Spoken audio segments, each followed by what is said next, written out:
said, we want you to laugh, we want you to cry, we want you to cry laughing. With your ears. That'd be horrifying if they should do that. But just in case the first time I said it wasn't unsettling enough, room temperature tomatoes. Oh my god! I told my wife that she went. She cringed.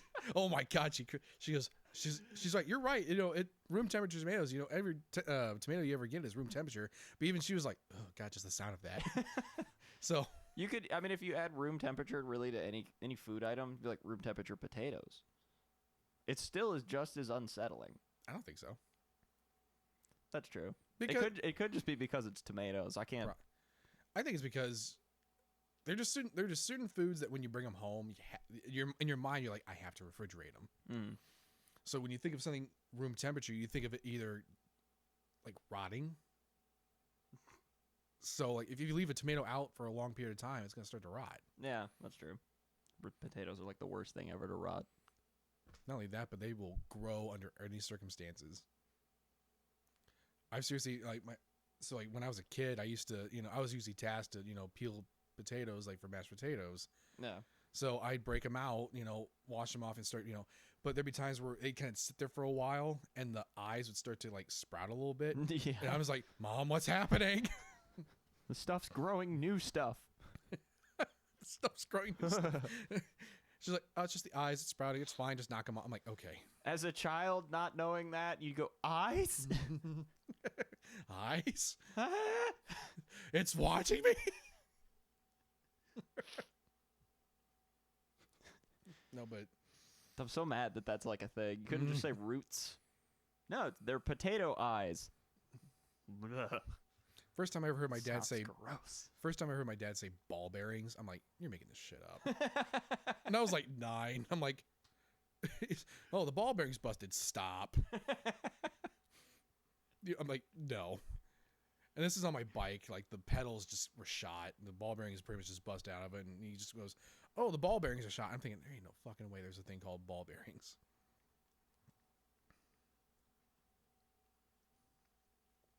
But I will say, I'm sorry, continue.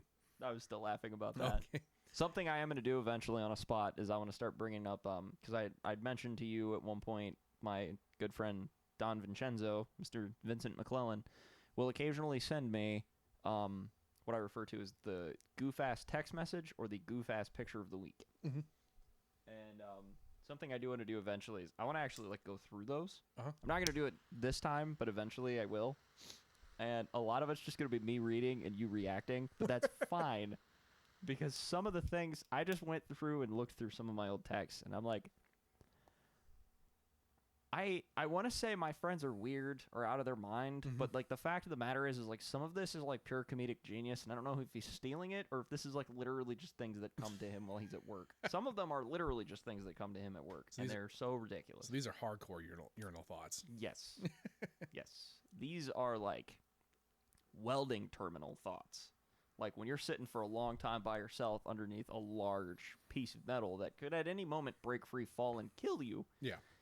He's having thoughts like this in a situation. That's basically like when you hear like, oh, Marine in a firefight suddenly and spontaneously decided to randomly start counting all of the rocks around him. Like it's one of those kind of things. You're just like, wow. Why would you think to do that? That's a urinal thought on drugs. Yes. But yeah, that'll eventually have to be a thing. We'll have to have like a reoccurring spot where I bring up something ridiculous that he said or sent me. I'm just thinking we have to get T-shirts made and actually have urinal thoughts put on it. Absolutely. And then we should just have like kangaroo standing at the urinal. Yes, exactly. Deer raptors. Still kicking over that. Raptor deer, I'm sorry. But sketchy raptor deer. That's the thing. Is like you think it's bad when you hit a deer. Imagine hitting like a fully grown, outback bred, muscly as heck T-Rex deer. Yeah. That thing, I'm sure that nobody in Australia owns soft top vehicles. I remember seeing a video one time. These people were Formula One racing on a track in Australia. And legit, a kangaroo was hopping off onto the track, and someone hit it. Oh, God. Yeah. The car took more damage. I mean, obviously, unfortunately, killed the kangaroo, but the car took more damage. Yeah, I'm sure. I mean, like, I definitely feel like a kangaroo in its final death twitches will mess some stuff up. Like, they have talons. Oh heck yeah! They have talons. The males flex to show you how imposing they are. Yeah, it's sketchy. And they are jacked. I don't. No. I'm gonna chill in Ohio with our garter snakes and our birds And our somewhat largely overpopulated deer population that we have here. Yeah, about that. We're kind of hoping that like people in Michigan would help us take care of that, but there just aren't enough cars in Michigan, so that got dark. Yeah, it did. That got real dark. But also to springboard off of you talking about Paul Giamatti in a gangster film, there is one gangster film that I will ruin because I cannot get over it. Godfather Part 3. Now, Parts 1 and 2, cinematic masterpieces. Absolutely. I'm actually one of the few people that thinks the first one was better than the second. Most people will tell you, like, oh, the second one's better than the first. No, I'm the complete opposite. First is better than the second. Second one's good. I actually agree with you on that. I loved the first one. Oh, heck, I love it. Because I watched all 3 parts in a day. Yep. And the first one has, in my opinion, more iconic lines and scenes than basically the rest of. I think the only thing that's more iconic than pretty much the entire first movie is the "I knew it was you, Fredo" scene. You broke my heart. Yeah. Yeah. But the first one was just filled with amazing. Oh, absolutely. And just knowing that Marlon Brando was an absolute nightmare to work with on that movie makes me even wonder, like, God, how'd they get through it? I hope. There's a part of me that really hopes. I don't know this for certain, but I really hope that Marlon Brando came up with that voice ad lib. I think he did. Perfect. He actually came up with the idea of stuffing sugar packets in his cheeks to give those, like, jowly, cheeks of his. No. Yeah, but the voice, I think that was all him. But yeah, he came up with the inspiration. He stuffed sugar packets in his cheeks to give him that distinct feature. That man came a long way from Stella. I consider myself a respectable person. Yeah. Perfect. I'm not going to brag, but I can do some impressions. 10 out of 10. Christopher Walken. Thanks.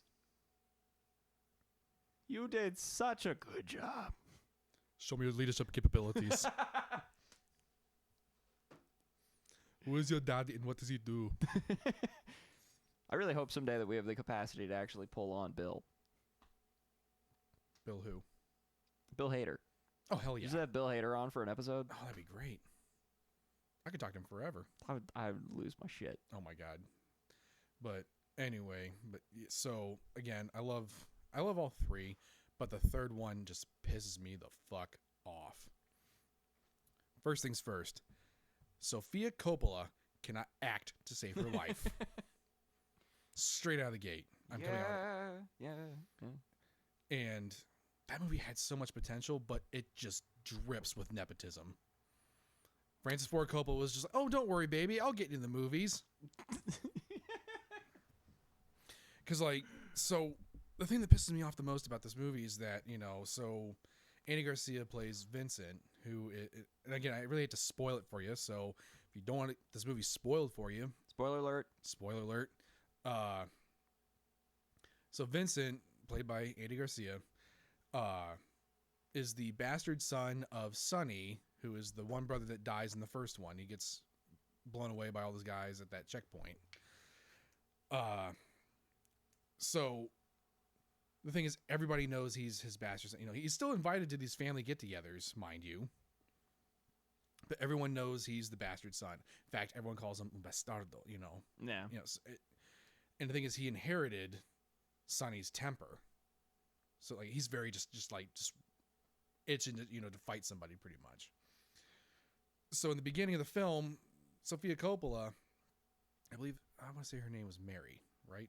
I think so. That sounds right. Yes. So she goes up to him, and Sofia Coppola's idea of trying to come off as seductive and sexy is to do a snaggletooth,